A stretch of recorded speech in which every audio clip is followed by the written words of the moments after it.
നമ്മളെ നാട്ടിലെ സമരരീതിയും സൗത്ത് കൊറിയയിലെ സമരരീതിയും എന്താണ് വ്യത്യാസം?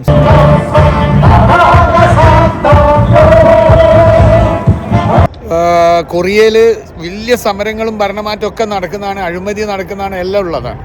അപ്പോൾ അതേപോലെ എന്നാൽ പോലും നാശനഷ്ടങ്ങളില്ലാതെ എങ്ങനെയാണ് ഇത്രയും വലിയ സമരം നടത്തുക എന്നുള്ളതാണ് നമ്മൾ കാണാൻ പോകുന്നത് കേട്ടോ.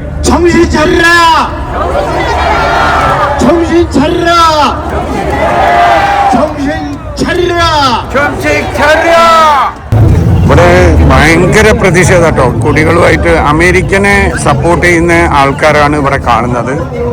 എത്ര ജനം ഒരു കച്ചറക്കാര് നമ്മുടെ നാട്ടിൽ നടക്കുകയാണെങ്കിൽ എന്താ സംഭവിക്കുക?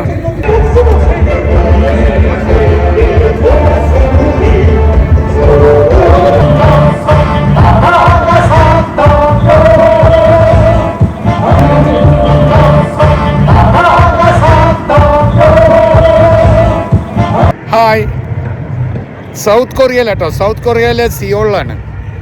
നമ്മളെ നാടും സൗത്ത് കൊറിയയും തമ്മിലുള്ള ഒരു ഡിഫറൻറ്റിൻ്റെ കാര്യം കാണിച്ചാലോ? നമ്മൾ കാണുകയല്ലേ, നമ്മളെ നാട്ടിലെ സമരരീതിയും സൗത്ത് കൊറിയയിലെ സമരരീതിയും എന്താണ് വ്യത്യാസം? സമരം രണ്ട് സ്ഥലത്തും നടക്കുന്നുണ്ട്, പ്രതിഷേധങ്ങൾ നടക്കുന്നുണ്ട്, ഭരണമാറ്റം നടക്കുന്നുണ്ട്, പ്രതിപക്ഷമുണ്ട്, എല്ലാ പാർട്ടികളുണ്ട്, എല്ലാ സംഗതികളും ഇവിടെ ഉണ്ട് കേട്ടോ.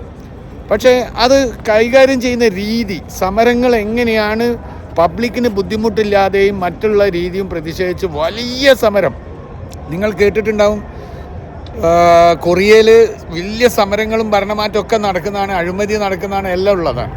അപ്പോൾ അതേപോലെ എന്നാൽ പോലും നാശനഷ്ടങ്ങളില്ലാതെ എങ്ങനെയാണ് ഇത്രയും വലിയ സമരം നടത്തുക എന്നുള്ളതാണ് നമ്മൾ കാണാൻ പോകുന്നത് കേട്ടോ. അപ്പോൾ നമ്മൾ ആ കാഴ്ചയിലേക്കൊന്ന് പോയി നോക്കി നിങ്ങൾ കമ്പയർ ചെയ്യാൻ നമ്മളെ നാടും ഇവിടെയും എങ്ങനെയാണ് സമരത്തിനെ കൈകാര്യം ചെയ്യുന്നത്. ഇവിടെ പാർലമെൻറ്റ്, പ്രസിഡൻഷ്യൽ ഏരിയ ഒക്കെ നിങ്ങൾക്ക് കാണാൻ ബാക്ക് സൈഡിൽ കണ്ടില്ലേ. ഇവരെ ഇൻഡിപെൻഡൻസ് സ്ക്വയർ ആണ് ഇതേപോലുള്ള ഇവരെ മെയിൻ ഏരിയ. സോളിലെ, സൗത്ത് കൊറിയൻ്റെ സോളിലെ ക്യാപിറ്റലായിട്ടും മെയിൻ ഏരിയ കേട്ടോ. ആ മെയിൻ ഏരിയയിലാണ് ഇവർ സമരം നടത്തുന്നത്. ഇത് അണ്ടർപാസ് പോകുന്നതാണ് കണ്ടോ. ഇത്രയും ഹെവി ഭയങ്കര സെക്യൂരിറ്റി വേണ്ട ഒരു സ്ഥലത്താണ് ഇവരെ പ്രതിഷേധം നടക്കുന്നത്. ആ പ്രതിഷേധം കാണാനാട്ടോ നമ്മൾ പോകുന്നത്. ഞാനിതിനെ കാണിക്കുകയാണ് ചെയ്യുക. ഞാൻ ആ സമയത്ത് ചിലപ്പം അവിടെ നിന്ന് നിങ്ങളോട് സംസാരിക്കുമ്പം നിങ്ങൾ കേട്ടോളണമെന്നില്ല വിഷയങ്ങൾ. പക്ഷെ നിങ്ങൾ നേരിട്ട് കാണുക എന്തായിരിക്കും ആ വ്യത്യാസങ്ങൾ എന്നുള്ളത്. നിങ്ങൾ എന്നെ സ്വയം കമ്പയർ ചെയ്യട്ടോ. അവിടെയൊക്കെ സമരങ്ങൾ തൊട്ടപ്പുറം കേട്ടോ സമരം നടക്കുന്നത്. ഞാനത് നേരിട്ട് കാണിക്കാം നിങ്ങൾക്ക്. പക്ഷേ അതിൻ്റെ തൊട്ടപ്പുറം ആൾക്കാർ അത് മൈൻഡ് പോലും ചെയ്യുന്നില്ല. അവരവരെ കാര്യങ്ങൾ സമരത്തിൻ്റെ വഴിക്ക് നടക്കുന്നുണ്ട് കേട്ടോ. നമ്മളെ നാട്ടിൽ ഒരു കമ്പാരിസൺ പറയാണ്, അതിൻ്റെ ആ ഏരിയയിൽ പിന്നെ ആൾക്കാർ അതും നോക്കി ഇതും നോക്കി ആകെ പ്രശ്നങ്ങളായിരിക്കും. പക്ഷേ ഇവിടെ സംബന്ധിച്ചിടത്തോളം അങ്ങനത്തെ ഒരു വിഷയമില്ല. ഇവിടുത്തെ കാര്യങ്ങൾ ഇവിടെ നടക്കുന്നുണ്ട്, അവരെ സമരങ്ങൾ അവിടെയും നടക്കുന്നുണ്ട്. ആ രീതിയിലാണ് എനിക്ക് കാണാൻ കഴിഞ്ഞത് കേട്ടോ. ഇവിടെ എന്തൊക്കെയോ പ്രതിഷേധങ്ങളാണ് നടക്കുന്നത്. ഇതാണ് ഇവരെ പ്രതിഷേധം. എന്താണെന്നുള്ളത് മനസ്സിലാകുന്നില്ല. ആൾക്കാർ വായിക്കുന്നൊക്കെ ഉണ്ട്, പക്ഷേ പ്രതിഷേധിക്കാറ് ഇങ്ങനെയാണ് കേട്ടോ. ഇങ്ങനെയാണ് പ്രതിഷേധിക്കുക. അതെ, അതിൻ്റെ ആൾക്കാരാട്ടോ, പ്രതിഷേധത്തിൻ്റെ ആൾക്കാരാണ്. വയസ്സായ ആൾക്കാർ വരെ ഉണ്ട്.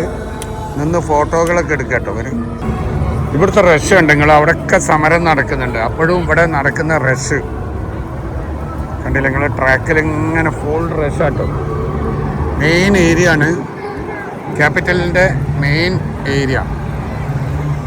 ഇനി അവിടെയാണ് നമ്മൾ സമരം നടക്കുന്ന സ്ഥലം കേട്ടോ. കണ്ടക്കണം, റോഡ് സൈഡിൽ വാഹനങ്ങൾ പോകുന്നുണ്ട്, സിഗ്നൽസ് ഉണ്ട്, ആൾക്കാർ പോകുന്നുണ്ട്, ടൂറിസ്റ്റുകളെ വഴിക്ക് പോകുന്നുണ്ട്. പക്ഷെ ആരും ഉപദ്രവങ്ങളില്ല. പ്രതിഷേധം ഭയങ്കര സ്ട്രോങ് ആണ്. ഇതാ ഇവിടെ വെച്ചിട്ട് ഇവർ ബ്ലോക്ക് ചെയ്തതാട്ടോ. അവിടെ വരെയുള്ള സ്ഥലങ്ങൾ ഇവർ കണ്ടില്ല നിങ്ങൾ, അടയാളപ്പെടുത്തി ബ്ലോക്ക് ചെയ്ത് വെച്ച്. അവിടുന്ന് ഇങ്ങോട്ടേക്ക് സമരക്കാർ വന്ന് ബുദ്ധിമുട്ടിക്കേ ഇല്ല. ഇവിടുന്ന് അങ്ങോട്ടേക്ക് പബ്ലിക്കിനും ഇല്ല. ഇവിടുത്തെ റഷ് കാണണമെങ്കിൽ നിങ്ങൾക്ക് കാണാം.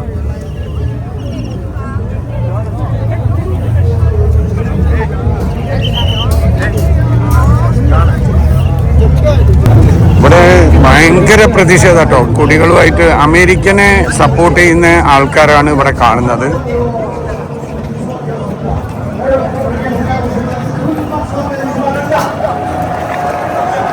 പ്രതിഷേധത്തിൻ്റെ ഏരിയയിലേക്ക് പോകട്ടെ നമുക്ക്.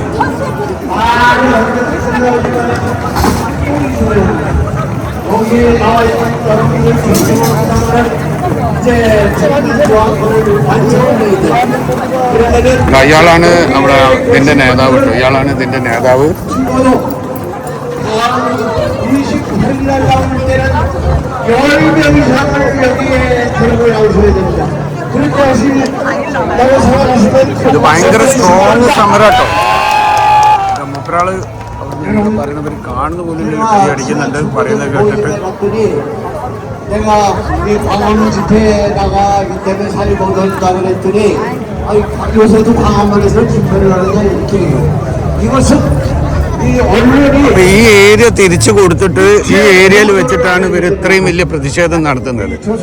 ഇതിൽ ഇവര് അമേരിക്കനെ സപ്പോർട്ട് ചെയ്തുകൊണ്ട് അമേരിക്കക്കെതിരെ ഇപ്പോഴത്തെ ഭരണകൂടം എടുക്കുന്നതിനെതിരെയുള്ള പ്രതിഷേധങ്ങളാണ് ഇവിടെ നടക്കുന്നത് കേട്ടോ. 그들이 목적한 세상에 오면 제일 당할 것이 언론입니다. 한번 외쳐보겠습니다. 언론은 정신 차리라! 정신 차리라! 정신 차리라! 정신 차려! 10명씩을 데리고 나오는 동시에 여러분이 알릴 수 있는 데는 이 광화문 이기자! 여러분들 존경합니다. 감사합니다. 네, 고맙습니다. 우리 이동진 장교 건강하시라고 한 박수를 보내주시기 바랍니다. 자, 정화 목사님이 설교 중에 좋은 날이 올리면 꼭 그 전에 원한의 시간이 함께할 것이 되는데 이제 강화문 광장에 주저희가 완성되지 않겠습니까? 그러려면 적어도 강단 있는 법조인이 있어야 되지 않겠습니까? 법조인자 김영세 교수님 모시겠습니다. 전 대한민국의 법치는 무너졌지만 എങ്ങനെയുണ്ട് സമരം? കച്ചറയും ഒന്നുമില്ലല്ലോ. വലിയ സമരവുമില്ല. എത്ര ജനം നീ കണ്ടില്ല? എത്ര ദൂരത്താണ് ഇതിന്റെ അതെ അതെ അതെ ഈ പ്രസിഡന്റ് തന്നെ വരണം എന്നാണ് അവർ പറയുന്നത്. പക്ഷെ സംഭവം കുറേ കാര്യങ്ങളുണ്ട്. എത്ര ജനം ഒരു കച്ചറക്കാര് നമ്മുടെ നാട്ടിൽ നടക്കുകയാണെങ്കിൽ എന്താ സംഭവിക്കാം അല്ലേ? കച്ചറയും അവിടെ കച്ചറ ഉണ്ടാക്കി ആൾക്കാരായിട്ട് തല്ലുന്ന കാര്യങ്ങൾ നോക്കി ഇവിടെ നിറച്ചും ജനം കേട്ടോ. നമ്മൾ കാണി നമ്മൾ നടന്നുകൊണ്ടിരിക്കുന്ന ദൂരം എത്ര കിലോമീറ്റർ കണക്കിന്.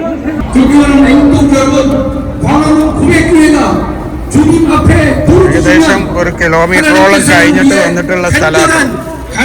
സ്ക്രീനിലാണ് 응답해 주실 것을 확실히 믿고 있는 것입니다. 감사합니다. 네, 고맙습니다. 수고하신 김박선 교수님도 뜨거운 함성을 보내주시기 바랍니다. 자, 잠시 후 신호가 가면 연사와 관계없이 행렬을 출발합니다. 아시겠죠? 혹시 착각해서 이동훈 교수가 തടസ്സങ്ങളില്ല. വേറെയും പാർട്ടികളുണ്ട് കേട്ടോ. കുറെ പാർട്ടികൾ സപ്പോർട്ട് ചെയ്യുന്നുണ്ട്. 정광훈 목사님의 외침입니다. നമ്മൾ ഈ കാണുന്നതൊക്കെ ഓരോ പാർട്ടികളാട്ടോ. ഇവിടുത്തെ ഓരോരോ പാർട്ടികളെ കുറേ പാർട്ടികൾ കൂടിയിട്ടാണ്. പച്ച കളറുള്ള കൊടിയുണ്ട്.